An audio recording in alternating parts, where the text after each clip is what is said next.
السلام علیکم، آپ دیکھ رہے ہیں کے نیوز ایچ ڈی میں ہوں حارث علی شاہ گیلانی۔ چلتے ہیں آج کی اہم خبروں کی طرف۔ تازہ ترین خبروں کے ساتھ حاضر خدمت ہیں، لیے چلیں گے لاہور، جہاں سے رپورٹ کر رہے ہیں ہمارے نمائندے عرفان خان۔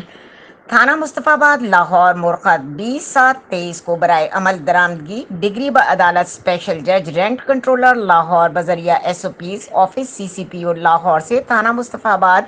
موصول ہوئی، جو کہ بذریعہ کوٹ بلیف پولیس امداد ہمراہ لیڈی کانسٹیبل بعد از ریٹ درج کیے جانے والے روزنامچہ مکان نمبر 96 گلی نمبر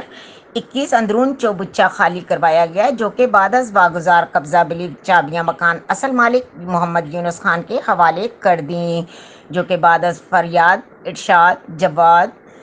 وجاہت فواد ارشاد حماد ارشاد نے ہمراہ 8 سے 10 کس وکلاء و 10 کس پرائیویٹ افراد تھانہ آ کر SHO صاحب کے ساتھ بدتمیزی شروع کر دی، جس پر SHO نے معاملے کو ٹھنڈا کرنے کے لیے دونوں فریقین کو سننے کا فیصلہ کیا اور محمد یونس خان بعمر تقریباً 75 سال کو تھانہ طلب کیا، جو کہ ہمراہ اپنے بیٹے محمد شاہد کے ساتھ جیسے ہی تھانے کے گیٹ پر پہنچے تو فریاد ارشاد جواد وجاہت ارشاد اور حماد ارشاد نے ہمراہ 20 کس نامعلوم گھونسوں اور مکوں سے ضعیف العمر بزرگ اور اس کے بیٹے کو مارنا شروع کر دیا، جو کہ کانسٹیبل قاسم نے ہجوم سے دونوں کی جان بخشی کروائی۔ CCTV فوٹیج،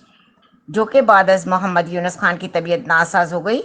جو کہ بعد ایک نجی ہسپتال میں زیر علاج ہے، حالت تشویشناک ہے۔ فریاد ارشاد